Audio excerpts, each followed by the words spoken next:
Everyone, for many of you, this will be the end of PyCon UK 2019. I know that some of you will be leaving tonight, but some of you will be around here for the sprints tomorrow. Who's going to be staying here for the sprints?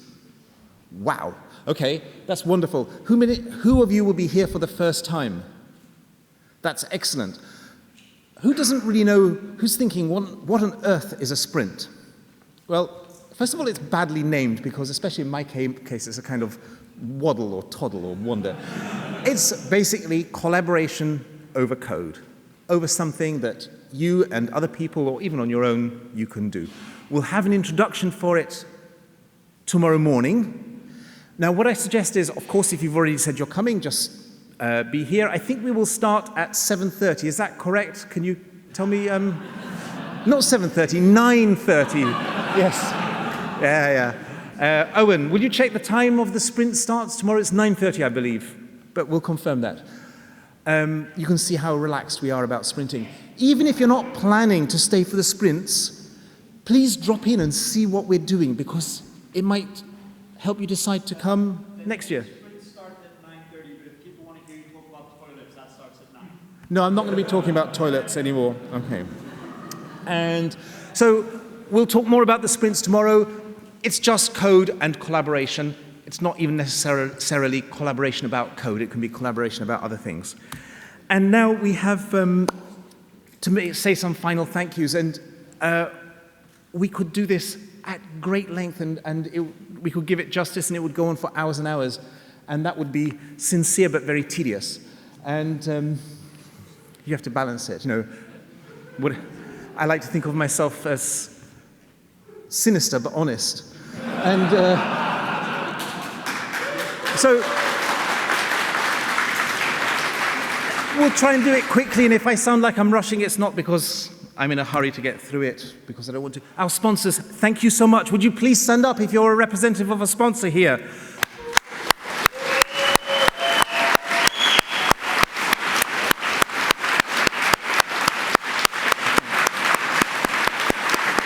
Thank you very much. There are some who are not represented here, but you paid for a substantial part of our ticket, so we're really grateful for making this conference possible.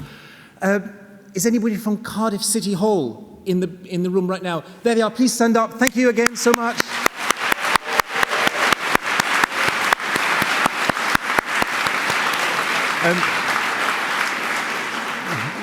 We love being here because of you. Gareth, the Enthusiasm Events team, whose representative is here today.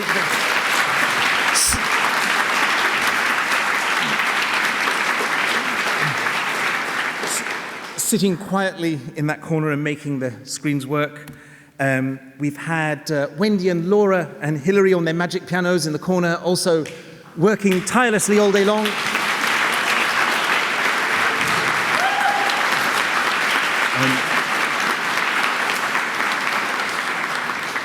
And doing a super job, and I realize I've misspelt the word creche on this, but it doesn't matter. Just block it. Esther and the team, if you brought your children, thank you. Tell other people that you can bring your children to a software conference, and it doesn't cost anything, because we provide a creche, because we want people who have childcare responsibilities to be able to attend events like this, and for it not to prevent them. So that's really important. Make sure, please, that other people know about it, because we want the creche to be used. We want to have to tell them that they need to bring more staff in, not to have to tell them, as we have done in previous years, that there are no children, you can go home. Mark, our photographer, who's taken lots of photographs. You can find links on the website.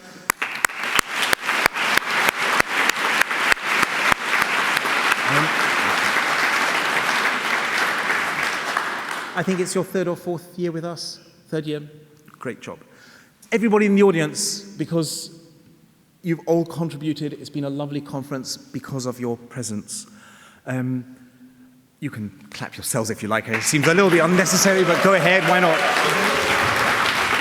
Every single person who came up to contribute something did it for free. Thank you so much for providing the material for our conference that people came for. Yes, please.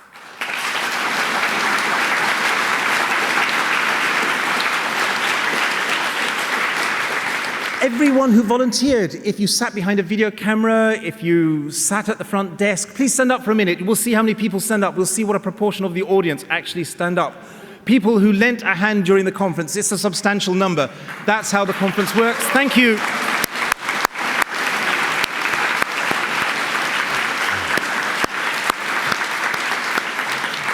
Tim, come here where everyone can see you, because Tim is always doing something. Stand here so people can see you properly. Come on. Tim does a super job every year. And thank you, Tim.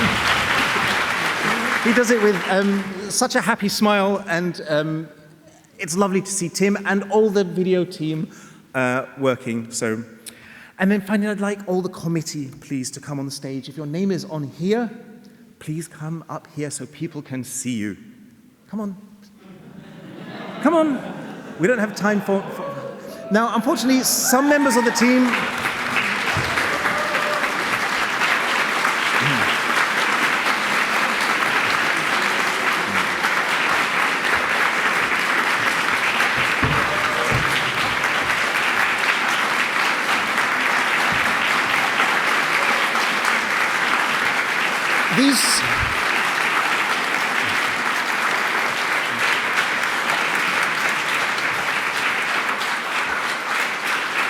These people are the conference directors of PyCon UK. We've been working together on this conference for a year or more in some cases, and this is the team that take overall responsibility. It doesn't happen without people like this. Now, I'm not going to keep you standing here for a very long time. So I do have a couple of things to say about this team. Well, actually, they can jolly well stand there and listen to it.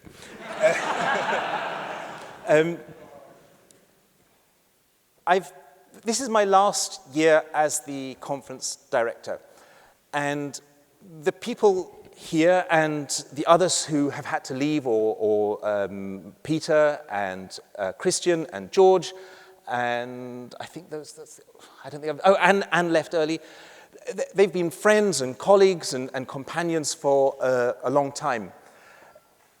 Doing this is really hard work, and it's one of the most enjoyable, rewarding, and fulfilling things that there is in my life. These people and the work they do are really important to me.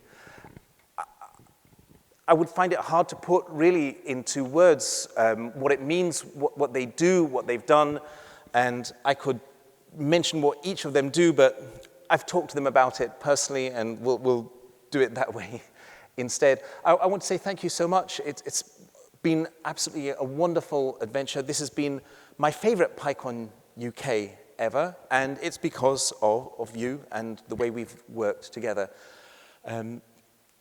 Thank you so much. It really means a lot to me that I've been able to do it with you. Thank you. Please.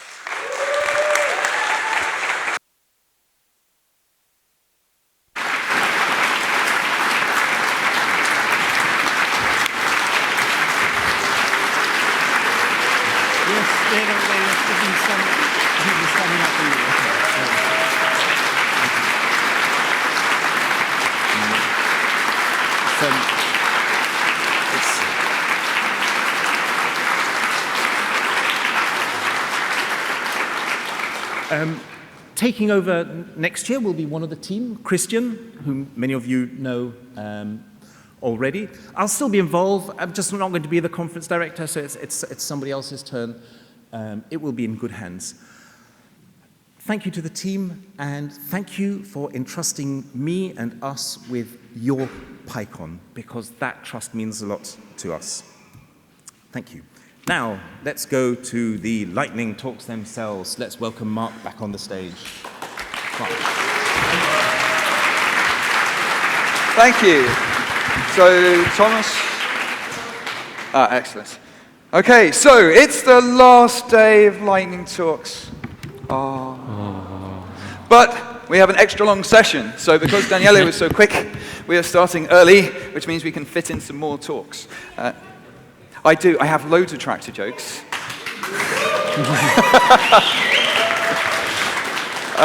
So yeah, yesterday I ran out of tractor jokes, but fortunately David McKeever put out the call on Twitter, and I have been inundated with tractor jokes via Twitter and Slack, and personally people have been jumping out at me all day to tell me tractor jokes.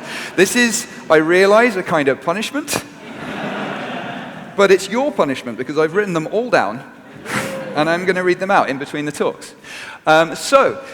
Instead of taking up Thomas's time, I am just going to say we need, if your hands are already sore, they are going to be much worse over the next hour and 15 minutes. And I want you to start now. We want clapping, whooping, and stamping, please, for Thomas's talk.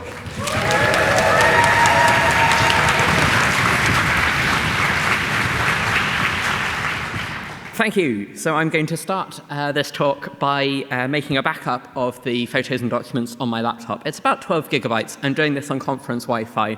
So we'll see how this goes.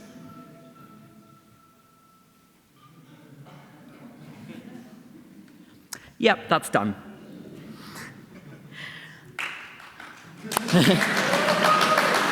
Thank you. I am, of course, cheating here. I'm cheating with the help of a very cool tool written in Python called Borg Backup. This is not what this talk is about, but it's pretty cool, so go and check it out.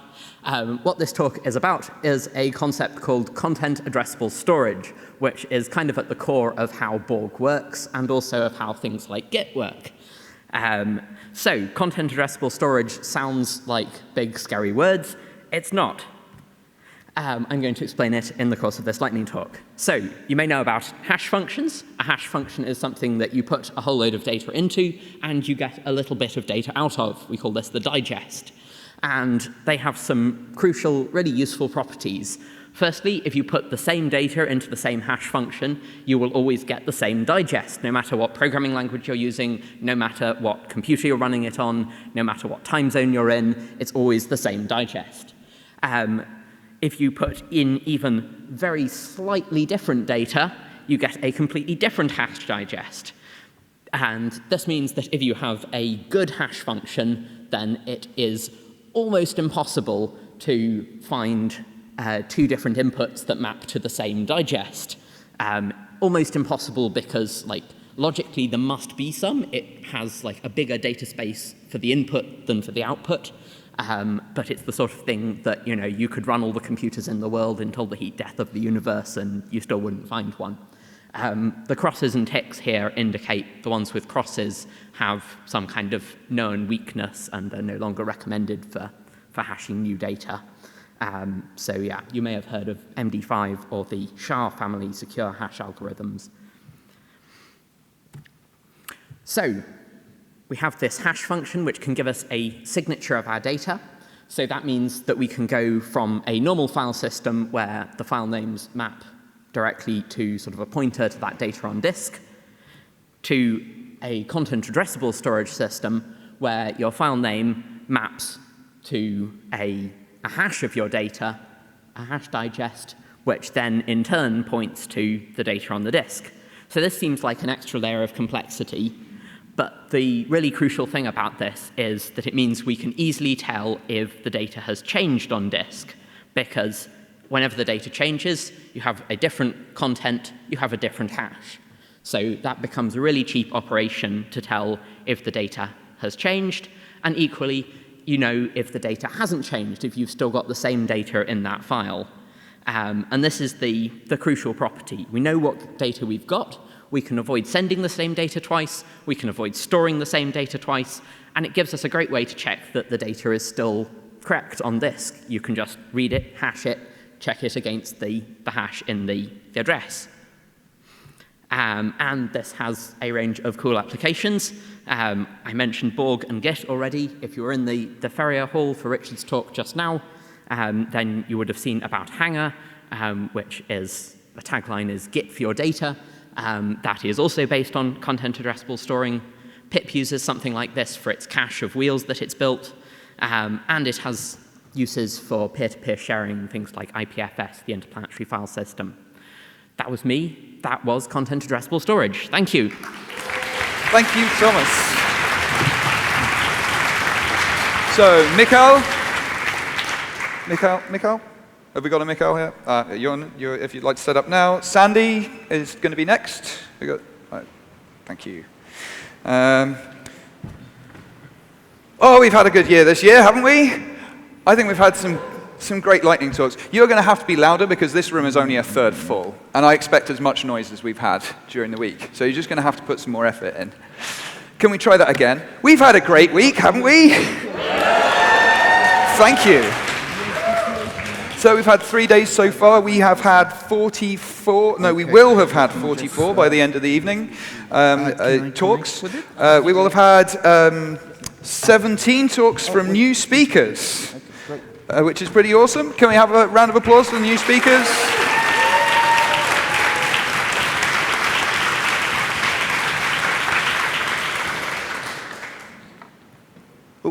So, I mean, I like to say that this is a great environment to give a first talk, and it absolutely is. I highly recommend it. But that doesn't stop it from being terrifying. This is a very large room with a lot of chairs in it, and during the week it's had a lot of people in it. It's still got a lot of people in it.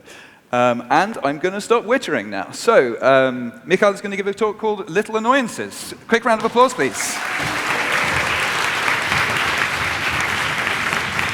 Thank you, Cardiff. So actually, it's not little annoyances, but I wanted to start with it because actually, a lot of things that are inspiring us in doing something is that something annoys us. So I've got a list of little annoyances. So we've got like stepping something wet with your socks, buffering videos, and toothpaste falling out of your toothbrush, needing to pee once you're in bed, and finally, sending emails over Python. So that's why I created something which is called PyBin, which is Python mailing system. So the name comes from Japanese, so PyBin means postal service, and Py means sudden burst of speed, like running away from something. So I like to run away from emails, especially sending them, right? So especially when I see SMTP handling and content types, base 64. Yeah. So anyway, I've created something and I achieved these goals. So I've made something that is easy to use, has a HTTP API, so you just run it, then you run workers. And it has basic HTTP authentication, but you don't have to use it if you don't want it. And it has templating system, so you can set templates and just push JSON to it, and it will send emails. It has Open API specification v3, because I'm using fast API. It is served using Hypercon, so it should be fast. I mean, they say it's fast. Redis, you just need the Redis backend, so as a database to have the worker queues working, and a configurable mail connector. So basically, currently I have SMTP and STD out for just testing, if you like to not send emails, and it all works. So the configurable part is when you write your own connector for AWS or whatever you like. You can just configure it, install it together with PyBin, and use it. So you basically, this is the screenshot from the docs. So you can send emails, add templates, remove templates, render templates of if you have a web app, so you can do a preview of the email if you will be sending it through doing something that you like. So basically, you can, the basic is you can send email to have CC, BCC, subject, and everything, and it's just a call, post call in JSON. So that solves a lot. So that's the website. And you can go to pybin.io to see it and observe it on GitHub. It's a version 0.1, and I just published it yesterday. Thank you.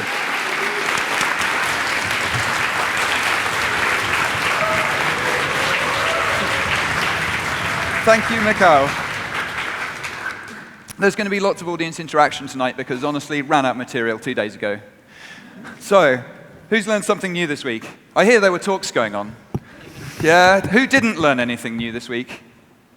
I knew it. Yep. Same question, same answer last year. You should go to more of the talks. Who made new friends? It's almost everybody. So, later on, I'm going to give you a tip for making friends at PyCon UK. Who is exhausted? Yeah, I know that feeling. Are we not getting anything? Look. So, yeah, I know what I'm going to do. If we've got a moment. I can do VGA as well. Yeah, just try again. Okay. Daniele acquired this book a year ago, and he's been trying to work out what to do with it. That's looking better. And we're going to give it away in the next gap. Is that right? You're going to have to go with something like this. There's a tractor in the slides. Love There it. is a tractor in the slides.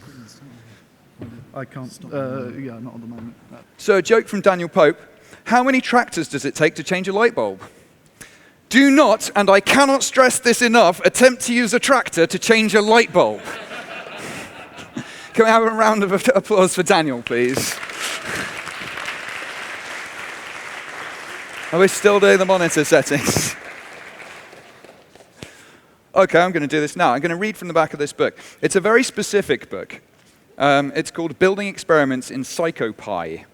And it's described as, PyCon is an open source software package for creating rich dynamic experiments in psychology, neuroscience, and linguistics.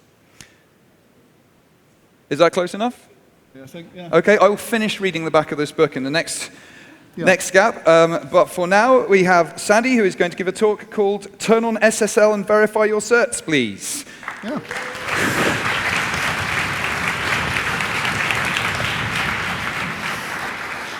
So yeah, you'll also see we have a do not tractor a header set here, so no more tractors for the duration of this talk. Afterwards is fine.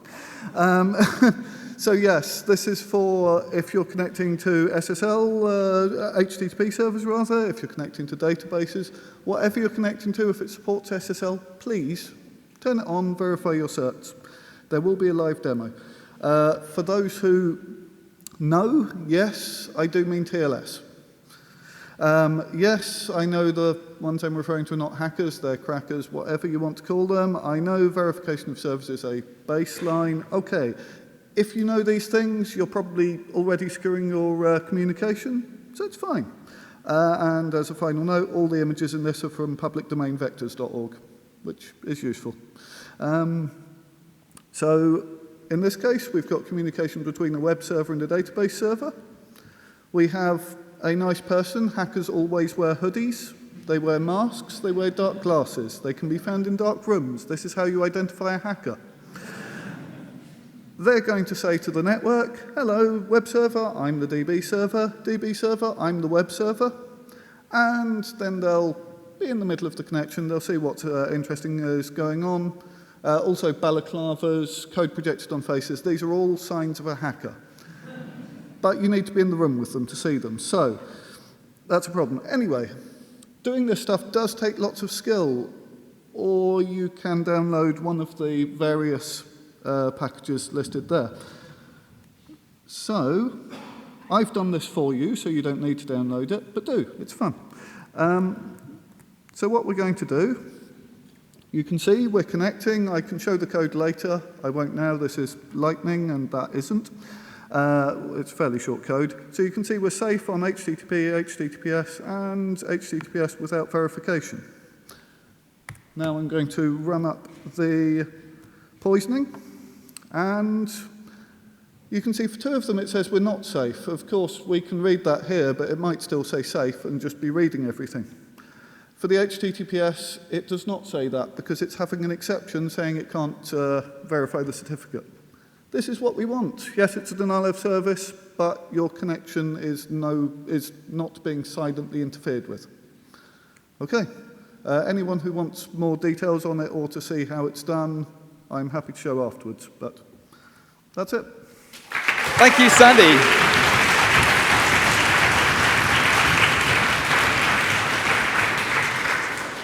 Excellent.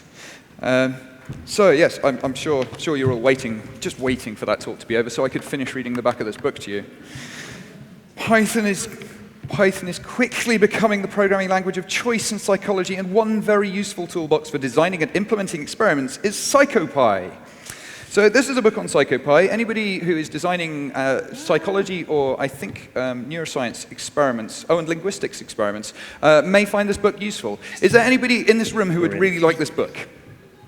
Okay, so we have 4 people. 5. Oh, we got more. More than I was expecting. Could somebody load up a random number generator, please? We have a few people with... Sorry? Oh, Dragon. Do it. Okay, we will do that in the next break. So John is now about to tell us everything he's learned from Russell Linder's talks in 5 minutes. Take it away, John.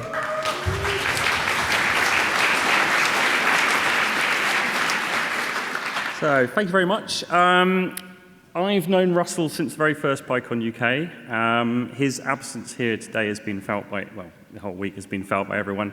So I thought it'd be important to distill down everything I've learned from Russell, especially for those of you that have never met him before. Hopefully you'll meet him at the next conference. This is Russell. This is the non-standard photo that always seems to circulate. Like, there's always one specific photo of Russell that appears on every single talk. I found a different one. So, Russell is famous for his talks such as Fast Python, Don't Bother, or Java is Dead. And you can probably get an idea of the kind of theme that's coming up on this one. Russell likes to make servers sweat. He likes to get the maximum amount of performance out of everything. So he's using an obligatory picture of a supercomputer. Since this is the cut-down, low-budget version, I've gone for a Raspberry Pi cluster. He did actually try to make a supercomputer out of Raspberry Pis that he could fit in the briefcase. I don't think he ever actually managed to finish that one. Russell likes to talk about parallelism and concurrency. I must admit, generally I'm checking my emails when he does the distinction between the two. I believe that concurrency is related to concussion, as in it makes my brain hurt. Concurrency is generally breaking tasks down into independently executed units of work. I personally like my first definition, actually. Parallelism is executing work in parallel, or as I tend to do, putting it to our infrastructure team and let them deal with it by chucking it on faster hardware.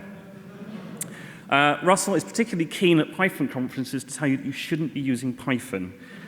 His favorite language, well, his many favorite languages, is a language called Chapel, which allows you to run Hello World on multiple clusters on a supercomputer. Obviously, ask permission before using a supercomputer for this. People get very annoyed if you start running Hello World on multiple machines at great cost. You should also be using D. I believe there's at least one D programmer in the audience. Put up a hand. Yes, hi, Samafi. Apparently D is like C, but it's one better. Do you like Java? Anyone like Java? Yes, there's a few Java programmers. Russell would say don't use Java, just use Kotlin. It's a bit like Java, but better, obviously. Do you enjoy extensive compiler errors? I am a Rust programmer. So you should choose Rust. It's like OCaml, but designed for C and C++ programmers. Still want to use Python? Use NumPy or NumPy, depending on how you pronounce it. Use processes, not threads. Apparently this was discovered during the 60s, and we're all still rediscovering this whole experience. Thank you very much, and as Russell would say, use Groovy instead.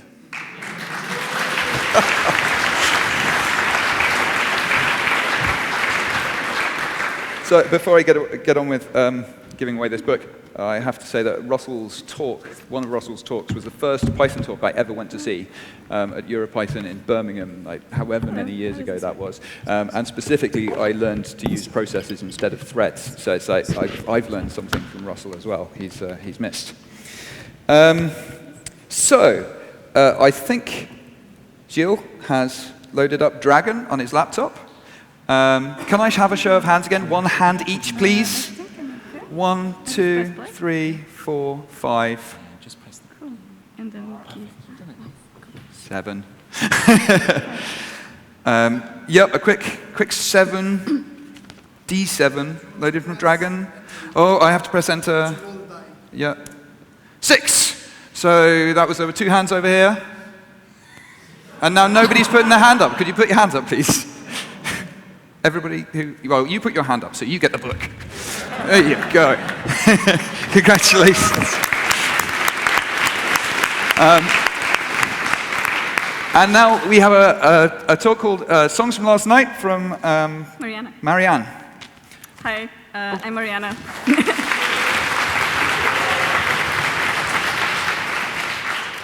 Hi everyone, I'm Mariana. I love the GDPR. I love the GDPR so much that I read it while on holiday. I understand that this is not what most people feel when they hear the word GDPR. Most of the times it's either your data has been leaked again, or you can't really continue collecting people's data for absolutely no reason. So I want to give you a more positive example. I was on a company retreat last year, and someone made this amazing playlist called Lads on Tour. It has typical Lads on Tour songs like Unwritten and Put Your Records On. So we were in a villa in Portugal. We had a pool, we had a barbecue, we were cooking and singing along to this for several hours. Around 1 o'clock, we realized that actually this playlist had ended ages ago, and we had just been suggesting songs and added them to Spotify with Play Next. Now, I think this is a common problem where you do this and then realize actually you can't go back and make a playlist out of the songs that you had added on Play Next. What did we do? You ask for a friend. We use the GDPR.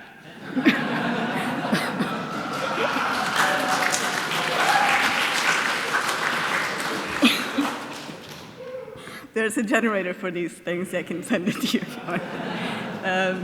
So you can go on the Spotify account, make a request down your data, wait up to 30 days for them to send you an email to say you have all of your data back. You will receive a giant file, depending on how much stuff you have in there, that you can turn into a CSV with all of the songs you wanted.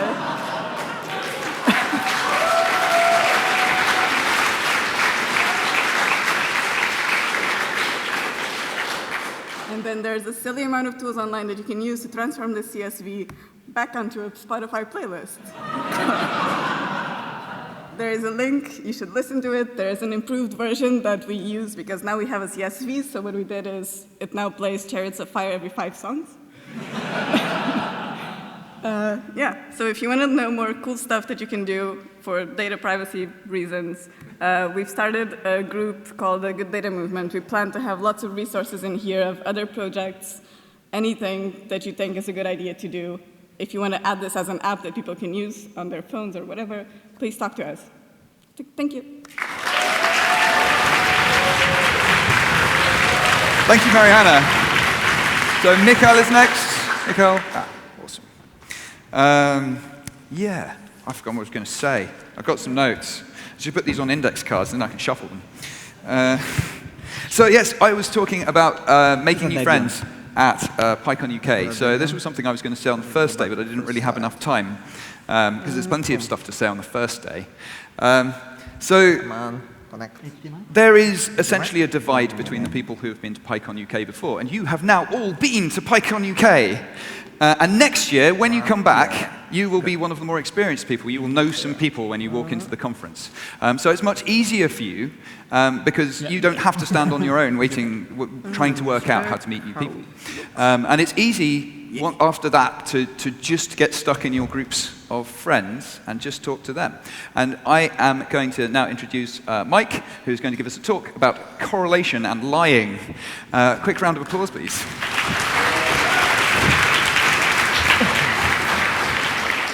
Okay, I am Michael. That picture is me on Slack, because every year I have a different bird, so making a photo doesn't work, so I always put a picture. And that is kind of correlated with me, therefore. So that's how you work. You correlate a picture with someone, and I will be talking about correlation. Yes, this is statistics. We had the lies in statistic talk, and I will just get another example for data scientists. So we'll do a quick play with some data. We'll just imagine I got some data, I want to know how it looks. So we'll get this. There's some file, we get 8 columns. 4 of them are x's, x1, y1, x2, y2, and so on. So I have 4 x's, 4 y's. Yeah? By the name, I can kind of guess. I have 1 xy, so that's probably something there, another xy, that's number 2, another xy. So probably have 4 sets of something that's kind of 4 sets of 2-dimensional things. So I will start, I will take the x's and see how they look. So the first x, x1, has a mean of 9. The second x has a mean of 9. The third x has a mean of 9. And the fourth x has a mean of 9. Do you see that? They all have the same mean. OK, fine, same mean. Happens. The first x has a standard deviation of 3.3. The second x has a standard deviation of 3.3. The third x has a standard deviation of 3.3. Yeah, they all have the same standard deviation. OK, fine. Probably it's the same style of data, same x. They will show different functions. Check the y's. The first y have a mean of 7.5. The second y have a mean of 7.5. The third y have a mean of 7.5. And 2.03 standard deviation, all of them. So I got the same x, same y, same x, same y, same x, same y. Yeah? No? No? Correct. I don't believe it either. I don't believe it cannot be the same data set. Let's do more proper testing. So I will go and build a linear model for each of them. So for the first, for the second, for the third, for the fourth. So I go, and then this is just a bunch of code. And linear model for the first, linear model for the second, linear model for the third, linear model for the fourth. So it turns out that all of them are aligned. The line have a slope of half for the first, slope of half for the second, slope of half for the third, slope of, yeah, you got it. And have an intercept of 3 for all 4 of them. Are they the same data set? No, no. Well, I'm suspicious still. I will still be suspicious. I will go and find documentation how I should check a regression model. Most people will tell me, yes, use R square, which is the correlation squared. You do against what you estimate, what you predict, against what you get. So let's do the R square score for each of those 4 models. So for the first model, it's 0666. For the second model, it's 0666. For the third model, it's 0666. For the fourth model, it's 0666. Are we confident it's the same data set yet? No, no, no. OK, it's difficult to fool you. But it's fooled me, so I will just go and plot it. And that's the first, that's the second, that's the third, that's the fourth. So if you do aggregation in statistics, if you do linear models, if you do correlation, it doesn't tell you anything about data set. Anyone knows why? Because what we use is correlation. So each of those models have the same correlation between x and y if you think them as a linear model. So the assumption that you have data on one side, data on the other, and you do correlation, it only works if it's linear. If it's not, like the other 3, you just get bonkers. And those 4 sets were designed by a guy called Francis Anscob in '73. In almost 50 years, we did not learn this yet. So what we learned from this talk? 1, don't believe statisticians. 2, don't believe Mike from the previous statement. And the third, don't compare nonlinear things using correlation. Thank you, guys. Thank you, Mike.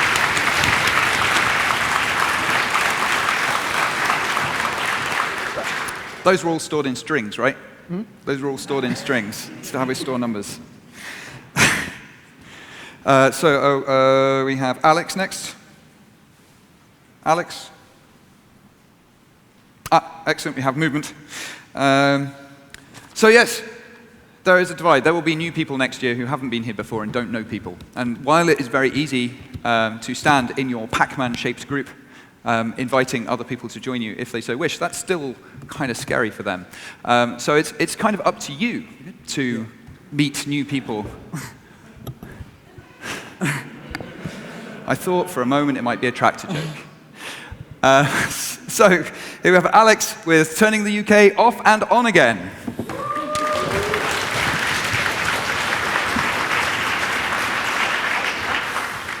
Hello. So I guess a lot of you work with computers, and sometimes you get to a point where the only thing you can do is turn it off and turn it back on again. And funnily enough, the UK power system is not any different from that. So about me, very quickly, I work in energy modeling. Specifically, I try and model how batteries and gas plants behave on a half-hourly level. And I currently try and build battery investment cases in the Australian markets, which is a really cool thing to do. Well, I would say that, but go on. The boring bits, nothing that I say here is reflective of the company that I work for, so please don't sue me, boss. And also, nothing here constitutes an investment forecast, so please don't sue me if you invest off this. Quick summary of the grid. So electricity is super fun because if you have supply and you have demand, they have to match every given second of every given day. If somebody turns the lights on in Cardiff Stadium, somebody else has to turn on their gas plant to compensate. And the way the metric we use to assess this is the frequency of the network. And it has to stay at 50 hertz. And this is like a really strict limit. If people consume too much electricity, it goes below 50. And if assets produce too much, it goes above 50. And even really small deviations from this can break things. And these things tend to be very expensive, so we want to avoid that. So how do we manage this? So sometimes things go wrong. It stops being windy, it stops being sunny, or a gas plant falls off the system. We have a really good way to mitigate this. If people cause us problems, we make them pay us. If people help us resolve the problems, we pay them. We pocket the difference and then try and make the system more reliable, essentially. But sometimes good things go really, really, really, really wrong, and we have to turn the United Kingdom off and then back on again. And that is precisely what happened on the 9th of August this year. So this is what the frequency looked like around the event, and this is what the frequency looked like during the event. So I quickly talk you through what's going on here. Initially what happens is lightning strikes, which is quite convenient given I'm giving a lightning talk, and takes off 50 kilowatts of electricity in the UK in a little battery outside of a factory. Simultaneously, a northeast offshore wind farm just fell off the system, and then to add to the confusion, another CCGT plant in the middle of the UK fell off the system. So we're talking about 2% of the United Kingdom's generating capacity just fell off the system straight away.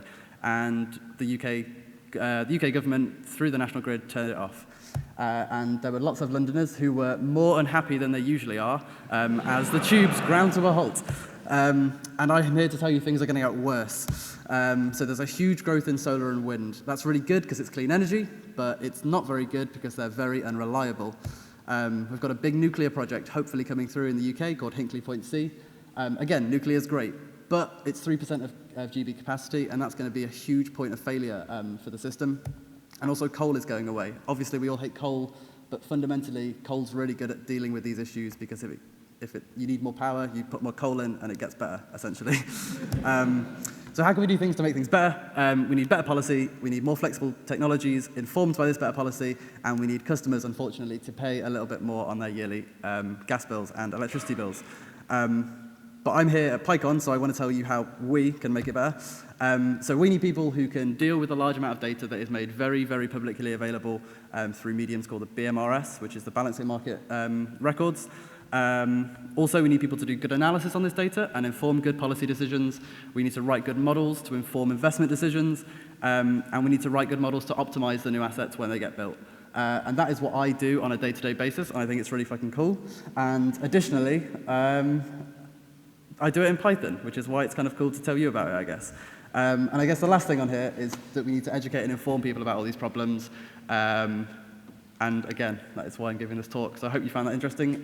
Feel free to hit me up with questions in the hallway. Thank you, Alex.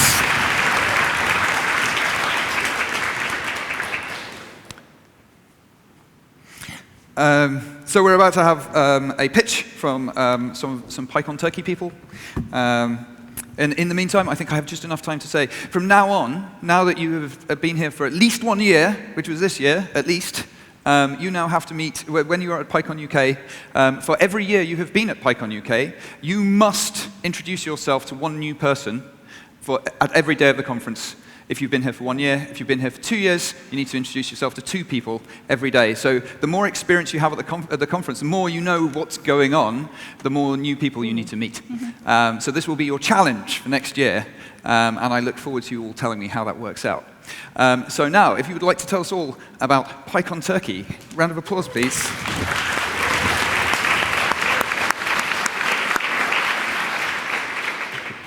Hi, my name is Çağıl, this is Gönül, and this is Ahter. We want to tell you about PyCon UK today, sorry. PyCon Turkey. So you can guess how much I like PyCon UK. So PyCon UK is going to take place in Istanbul. This is a beautiful view from Istanbul. Some facts: Turkey is not in EU, like UK in some possible future. But we have 2 airports, a train connection to Europe, and subway, like lots of other transportation options. We have Airbnb. We don't have Uber anymore. And we have amazing food. So. Yeah, I was coming to that.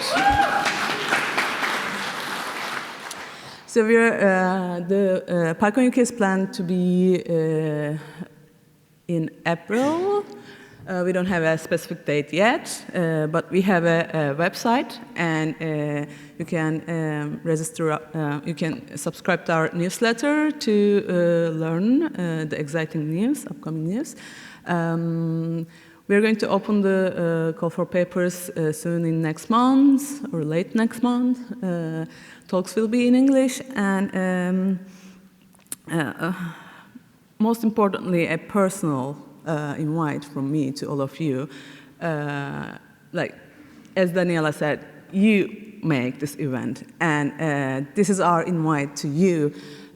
Please come and join us, because as you might recognize, there's only a few people from Turkey, only even fewer people that came from Turkey, like 6 of them. And we really want you to go there and meet our community. And Gönül, maybe you can talk a little more. No, I'll talk a little bit more. So, sorry. What happened?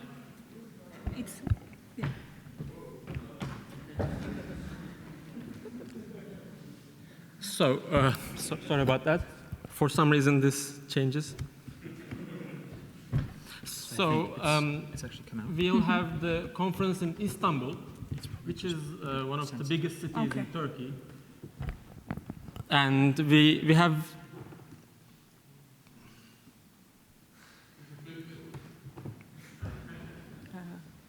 Okay. So, there are many cities, but we chose Istanbul because it's a beautiful city, and we nearly have only in Istanbul, we nearly have like 10,000 Pythonistas. We are having our nearly 100th weekly meetup very soon, and we've been doing Django Gold since 2015, and we have lots of hackathons, so you'll see great people. These pictures from our weekly meetups, and there are more than 60 people at each meetup. And these are from Django Girls workshops and our hackathons. We have a really large, diverse community, and I hope to see you in PyCon Turkey.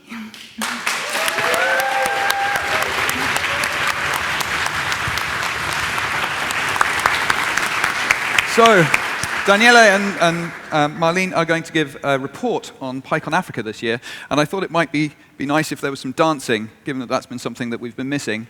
And there's only one dance that I know, which is one that my daughter taught me a little while ago, and that's flossing. So I'm just going to do some flossing while they set up. So, this is the first time I've done this on a stage, so I'm a little bit self-conscious. I have actually done this on a snowboard. I fell over when I was doing it on a snowboard.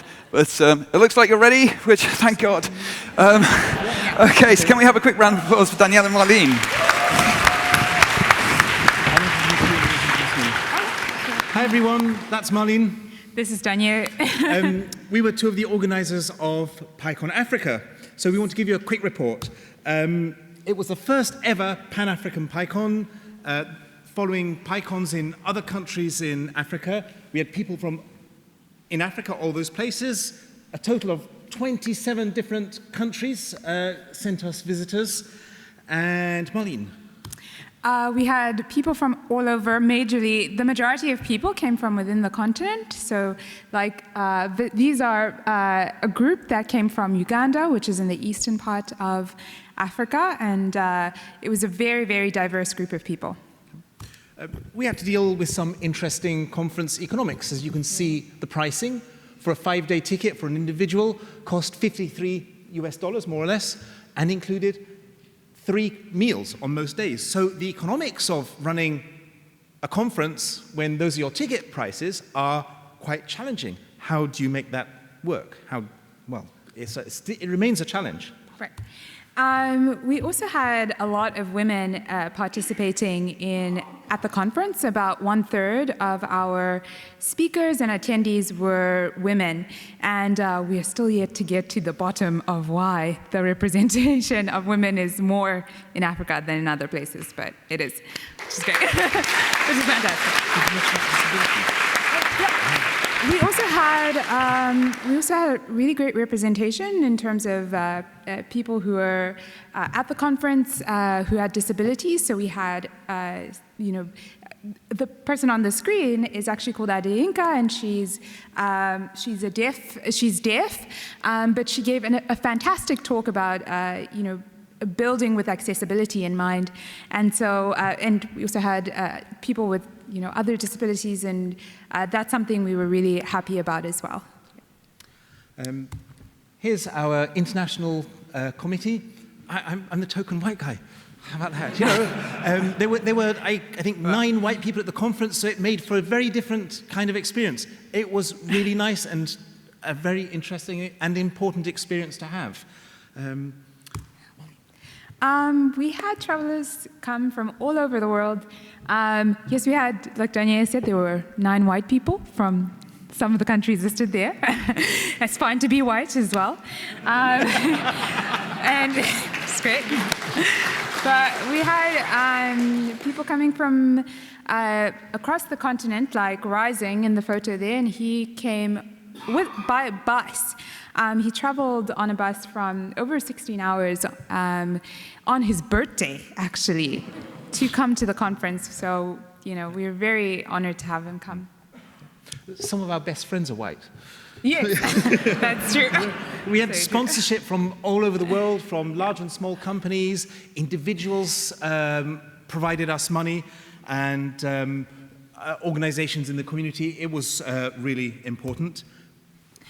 So we also had a really good financial aid assistance program.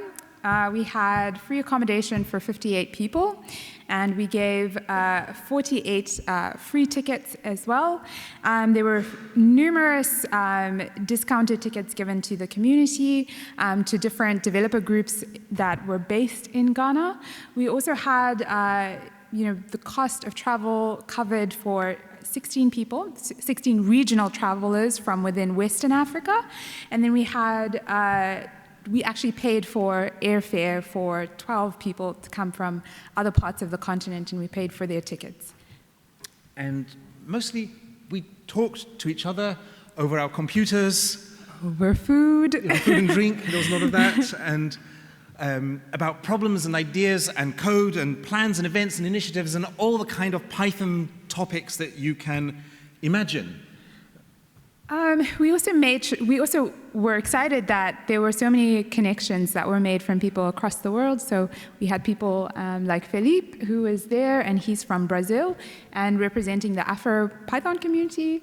And then we had people like Maurizio, who is from Italy, and it was very cool to see the connections that were made. And it was wonderful. We felt that we had a lot of people who weren't there with us, people from all over the world. Look out for 2020. Yes. Read our report, and if you make it there, you'll be part of one of the most enjoyable and rewarding Python experiences you can imagine. And Marlene will be there. That's true. Hopefully Mark will be there dancing as well. This exact same dance. Yeah, so. Thank you, Marlene. So Glenn is about to give a talk which doesn't have any slides, so I have just enough time for a tractor joke. This was provided by Daniel Rios, who I think has left early, so but we'll make sure that we send him a link on the video. If you remove a small tractor from a larger one, it's called the subtractor. Yes, that is exactly the reaction he would have wanted. OK, so Glenn is going to give us a talk about escape rooms with some Python. Round of applause, please.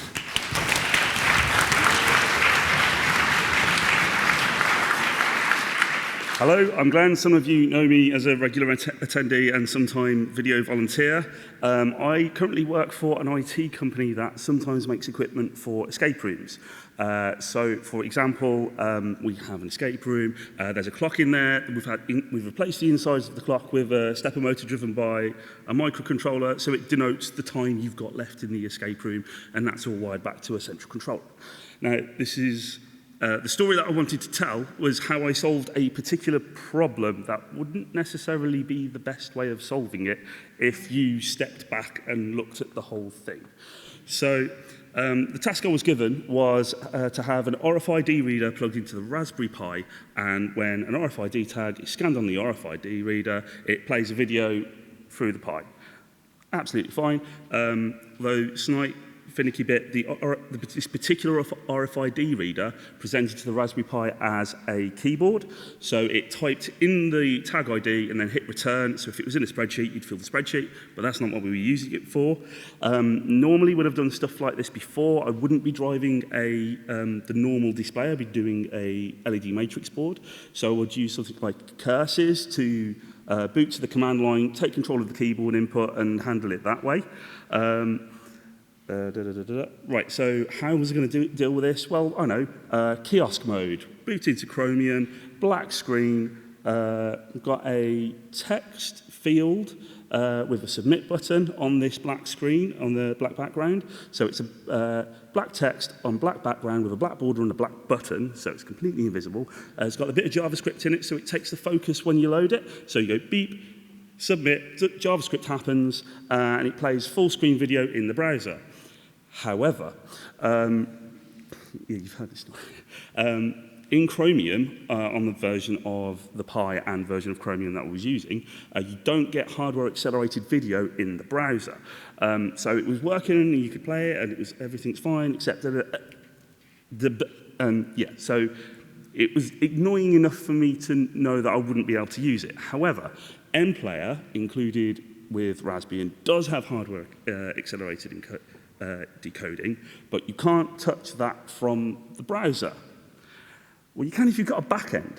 So I wrote this is the first web app that I've written. I did some Flask that copied and pasted some Ajax stuff. So my Chromium kiosk Ajaxes the RFID key to the Flask localhost backend, and there's some JSON where it's like key value pairs. There's a shell execute with the MPlayer and the video file. And now, if I was stepping back, I might have used something like Pygame, but I did think about that at the time. And it's a case of the way Pygame handles input. You've got like it's event driven, and the way the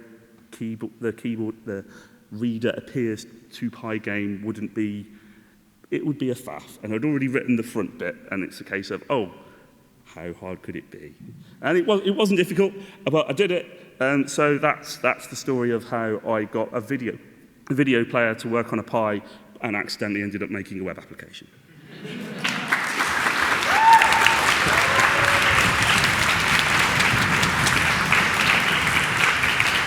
So Jan,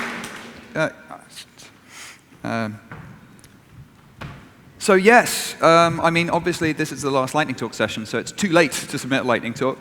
Although I'm sure we could squeeze in a lightning talk session tomorrow if we had enough submissions. But it does mean you have a whole year until next year's lightning talks. I've seen lightning talks that have genuinely taken a year to prepare. I've seen live musical performances, kind of duets with computer-generated music and things like that have taken a year to produce. People can really, honestly, take this too far. But it's always impressive when they do. So yes, I do recommend. My first lightning talk was not written in the afternoon after my lightning talk was accepted. It was written over the course of a couple of months beforehand, just in some spare time, at least in my head.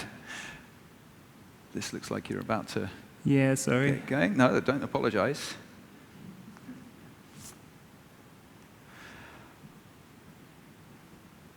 I've got a long prime harvester, and I'll give you the key.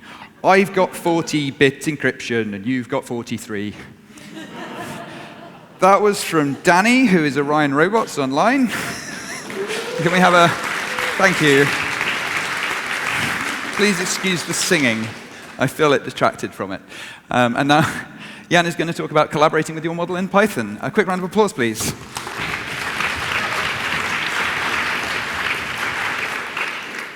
Thank you very much. My name is Jan Freiberg, and I work at an organization called Element AI on the AI for Good team. And what we do is we use machine learning to further what we call good causes. So one of the projects that we've done is find abuse online on Twitter. We've worked with Amnesty International to spot destruction in the Darfur region in Sudan using satellite imagery. And we've worked with a group called Forensic Architecture to track non-lethal ammunition across the world, so in particular tear gas canisters that are being used to suppress, dissent. So we use machine learning to do this, but machine learning requires, or at least this kind of machine learning requires labeled data, which is where, for example, for these satellite images, we have somebody say, okay, there is a destroyed house in this satellite image. And because this is sort of non-for-profit work, that's usually done by volunteers. Volunteer work or volunteer time is very valuable.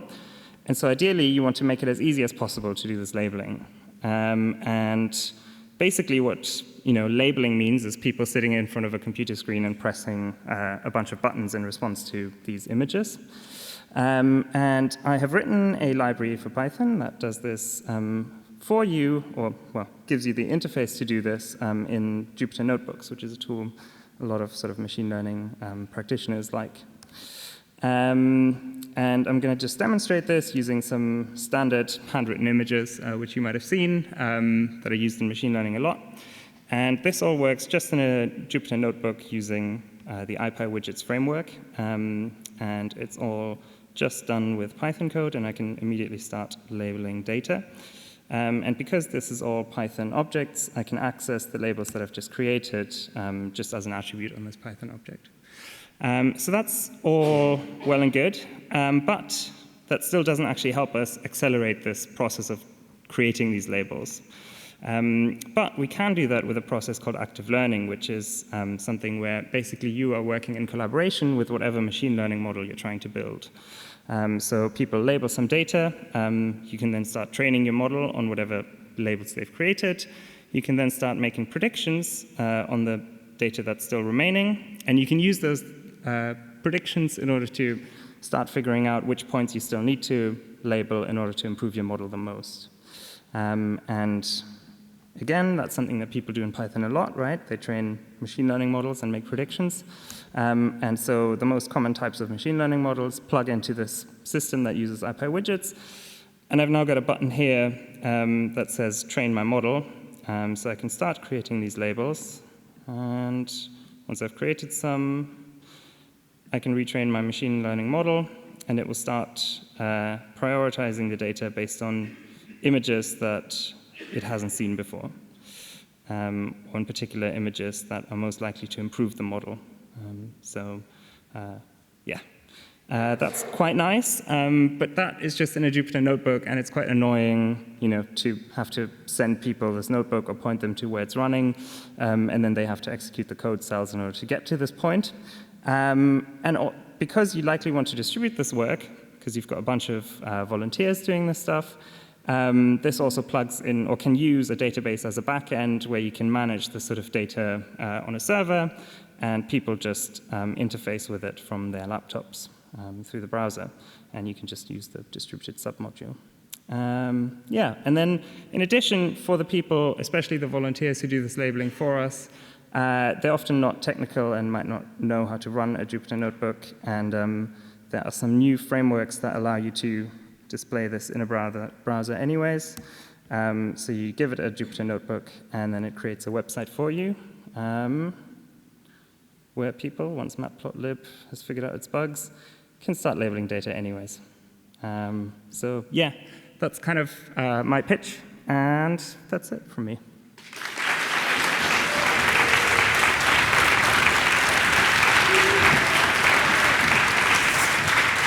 Thank you, Jan.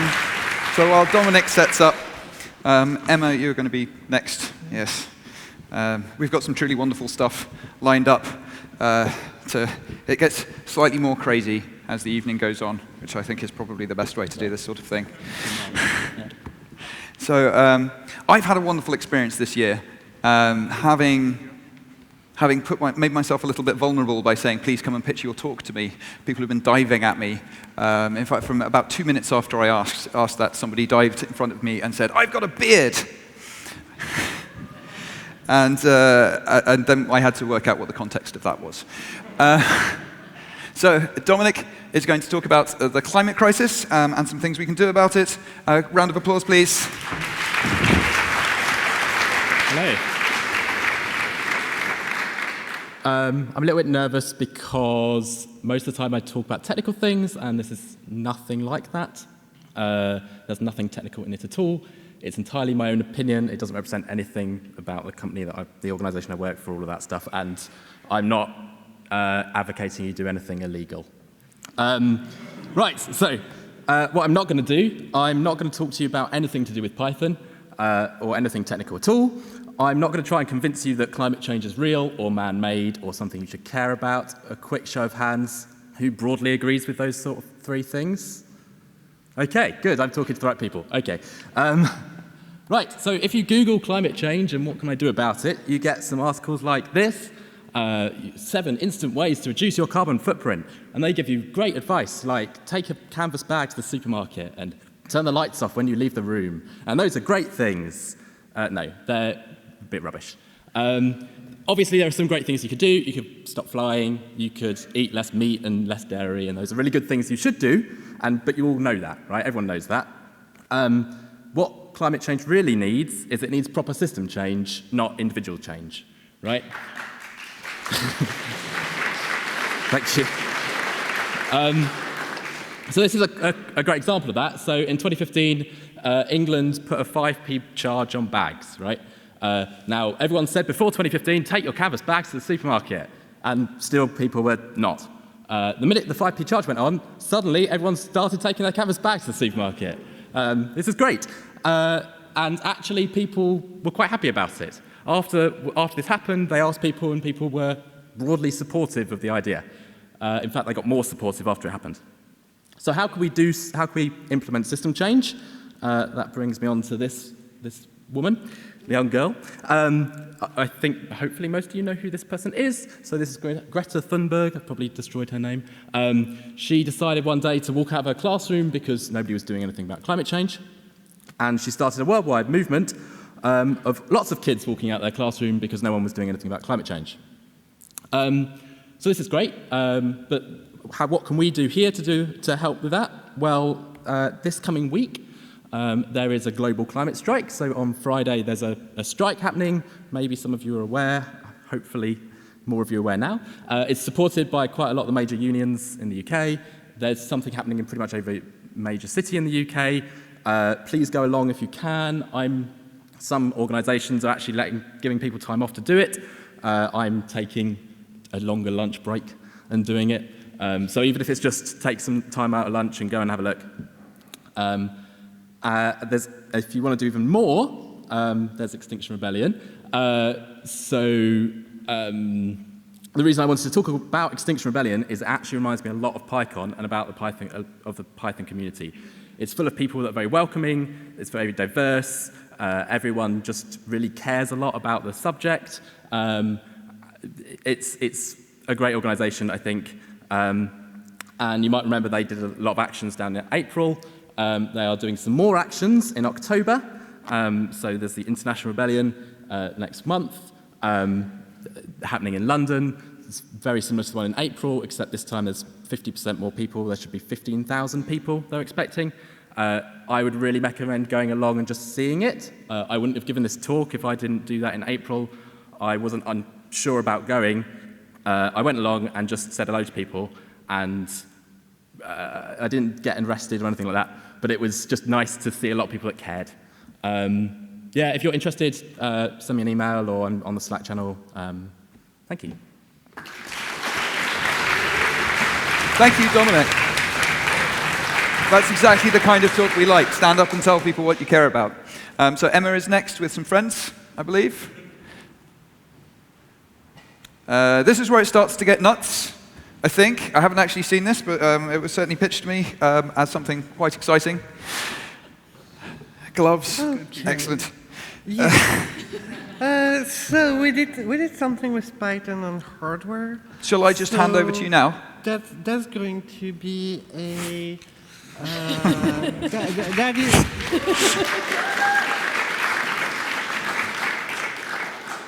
Why is it not mirroring my display? Of course. Keep flapping. That's going to fix it, right? Yeah, probably. Try flapping. So, of course, with hardware, it never works as it's supposed to work. And now we see my screen, which is good. And now we should also see a flappy bean. Okay, you can go look at your bean and try to do stuff. Don't go too far. This is a microbit.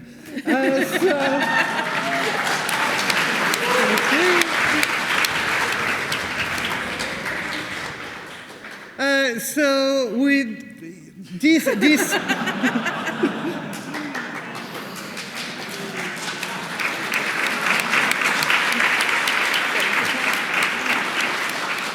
These beautiful mittens were made because I learned to crochet last year at PyCon UK, and they all have a microbit inside, communicating with this microbit, which is communicating with my computer, where this Flappy Bird runs in a Pygame. So Python all the way. And as you can see, this is really fun. Oh, come on, you can do better than that. Maybe come closer from the receiving microbit. No, that works. So there is no score on that, so maybe you can count the number of pipes that he's able to pass. I'm trying. The radio on the microbit is limited in range, so we are going to try another player, see if that works better. Where are you? Are you over the screen? We've flown off, so I'm now winning because I'm just flying above all time. Yeah, there was something where you would die when you would go too high, and we decided that it happened too much, and we moved that.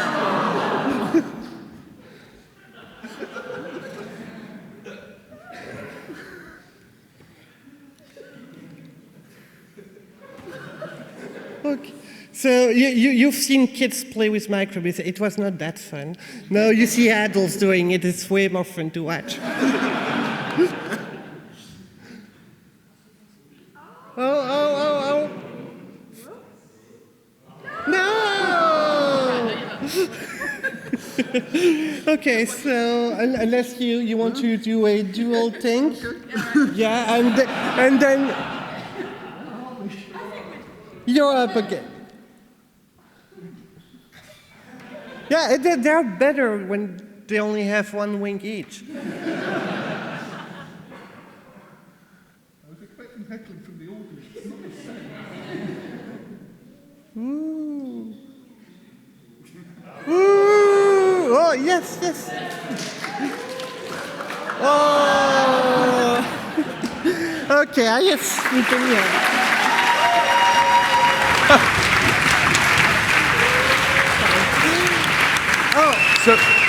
And thank you, Mark, for the markers that helped us keep the microbit safe. Oh, fantastic. PyCon UK markers. So that was one microbit in each glove. Was there another microbit on the laptop? Is that how that worked? Andrew from Panic to Presenting. That's fantastic. And the gloves were crocheted as well. You couldn't see that from down there. So we're really combining some of the skills of the Python community, I think, here. Believe it or not, that's probably not the craziest thing that's going to happen this evening. So yes, just enough time for a tractor joke, I think. This is from my colleague Aaron. A man on a tractor just went past shouting about the end of the world. I think it was Farmageddon.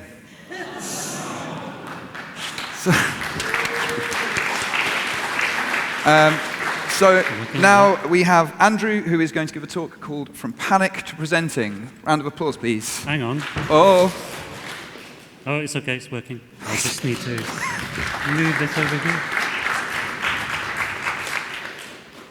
Hello. So this is the first time I've presented at PyCon, or any PyCon. And it's also the first lightning talk I've done. And actually, can I borrow a microphone?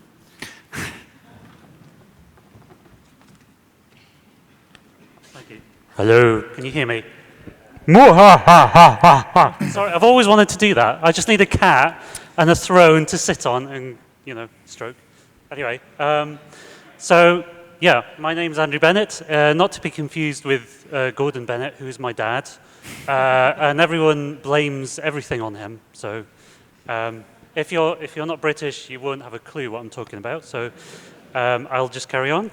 So I wanted to briefly share with you my experiences of presenting in front of an audience, to a friendly audience. And this is a live demo. So, you know, we always like live demos. So woo! Thank you. And I'm not very good with Google Slides, and I can't figure out, oh, there we go. That's how you get onto the next slide. So just a disclaimer, this is my experiences. Some of the things I mention may help you, they may not, but I thought I would share it with you just to see if they actually do help you, just in case. So yeah, just a bit about my story, where I came from. So about 9 years ago, I was utterly terrified of presenting, absolutely terrified. My body would malfunction if there was any possibility of me actually presenting. Don't think too much about that. I used to get panic attacks. I would actively avoid any kind of talking in front of an audience. And I decided to do something about that because it was holding me back. There was this, in an appraisal, I was being marked very low for communication skills in my job. And I thought, well, you know, the time has come to do something about this because I'm never going to progress in my job if I don't. And it's not healthy either. So I started presenting, well, I spoke to my manager about it and asked him if there were opportunities to present. And yes, I did some I started very small. I presented like 5-10-minute talks to my team, so people I'm familiar with, on topics they didn't really know anything about, so they couldn't heckle me too much. It got bigger and bigger, and before I knew it, I was presenting to the entire organization in like a seminar in like the big conference room we have at work. And that was like up to 45 minutes of talking. I also volunteered for STEM things, like we had an outreach project to school kids, and they would come in and stay overnight in the building, and I would have to like demonstrate things to them and explain things to them on their level. So it was a completely different audience to a room of professionals. The first few presentations in that journey were absolutely terrifying, obviously, as you can imagine, and I was exhausted. It really takes a toll on your body as well as your mind. I was either paralyzed with fear and unable to practice the slides because of that, or I video recorded myself and forced myself to watch it 100 times before I presented anything. It was pretty bad. So here's some of the things that I've realized on this journey. And I'm not going to repeat any of the standard things you'd get from like a presentation. Oh no, I've got 1 minute left, so I'm going to fire through this. The worst part of public speaking, I think, is the anticipation of actually doing it. But I would say your imagination has no bounds and is not accurate, because when you finally get to do it, it's not it's a tiny bit as bad as you thought it might be. Also, from my own experience talking to others, and from my own experience, everyone gets scared doing it. Even if they've been doing it for ages, everyone gets a little bit of anxiety that, oh no, the IT is going to go wrong, somebody's going to throw rotten tomatoes at me, whatever. But everyone gets scared. But I would say just think about how you will feel at the end of your presentation when you've achieved it. Learn by heart some of the tricky phrases, like, for instance, that's in my notes, and that's the really terrible joke I said at the start. And people are kind, they're not setting out to like heckle you or make you feel bad. There are nice people in the world, especially for an audience like PyCon UK. I've never met a friendlier audience, actually. So you're wasting my time. No, you're wasting my time. No. Take every opportunity you can to present. And hang on, I skipped one. No, I didn't. Gain skills and keep up those skills. Last slide, I promise. Just push yourself out of your comfort zone. Just go for it. It's going to be scary, but if you don't do anything scary, you will never succeed and you will never gain skills. Thank you very much.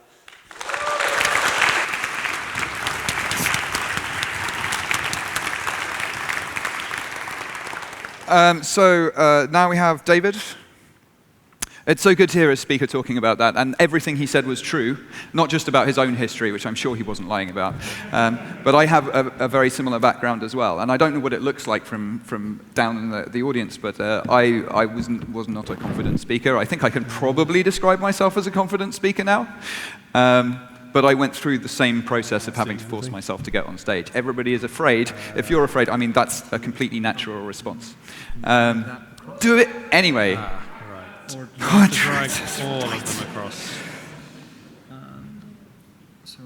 This is from Owen Campbell. Why is a tractor big, red, and tractor-shaped? Because if it was small, white, and round, it would be an aspirin.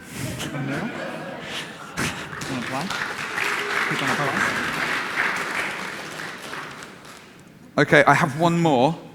This is our second to last lightning talk, although I'm not sure if the last thing can be called a lightning talk. You'll see. Is that what you want on the screen? That's very small. That one's meant to be small. That should be bigger. Excellent. Right. You ready? Yeah. Okay, David is going to talk about fractals and NumPy. Can he have a round of applause, please?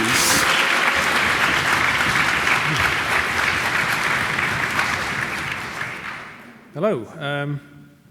I'm just talking about fractals and NumPy, but the basic gist of it is that you can do pretty cool things with not a huge amount of Python and a little bit of help from NumPy magic. So I assume everyone here has heard of the Mandelbrot set, or at least seen it on a T-shirt. It's that thing that looks like a cactus on acid. That's the one. And the fascinating thing about this is it's actually generated by a really simple formula, albeit with complex numbers, this thing over here. And it's basically your set of values of C, for which when you call that function on recursively on the result of it a number of times, it doesn't shoot off to infinity, basically. Now, I'm not going to be talking about the Mandelbrot set, but a related one called Julia sets, which use the same formula, but instead of looking at the values of C, you pick one value of C, and you're looking at the values of Z for which that doesn't shoot off to infinity. So let's look at some code, which should be up here. So I'm not going to go into too much details here, but as you can see, it's not a very huge amount of code. And basically what we're doing is using NumPy to create a two-dimensional grid, which is a bit of our complex plane. And it has this cool feature called vectorization, which basically means that you can apply a formula or operation to everything in your grid all at once, which is really useful, and I'm using it here because otherwise it'd be really slow. I have, how do we view these things once we've calculated a grid that tells us what's in our Julia set? Well, it turns out Python has a really cool function built in called print. And NumPy has some really cool features and better ways of doing this, but I'm not going to talk about those. Let's see what happens if we make some Julia sets and just convert the rows of our grid into strings and print them. So, keeping my fingers crossed this will work, and I'm hoping this one doesn't work straight away, because I need it to be able to tell how small to make things. Now, there's some rubbish, so let's zoom out. And eventually we should see a Julia set.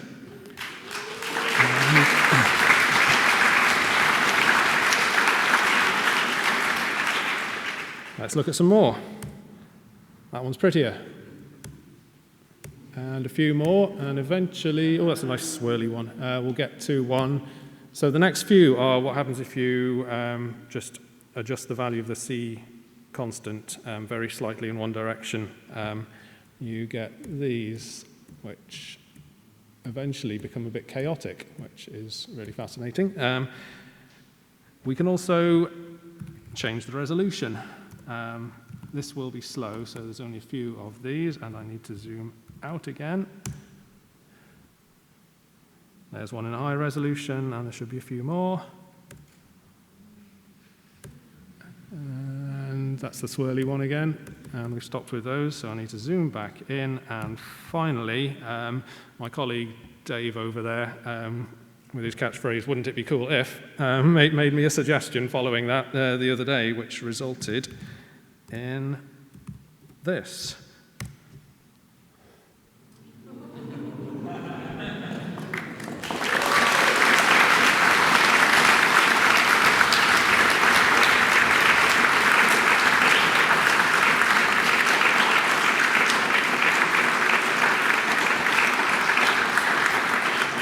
Wills, that's where it stops because I couldn't find a nice point to center it very easily. If I run that again, my laptop's going to overheat, so that's it from me. David.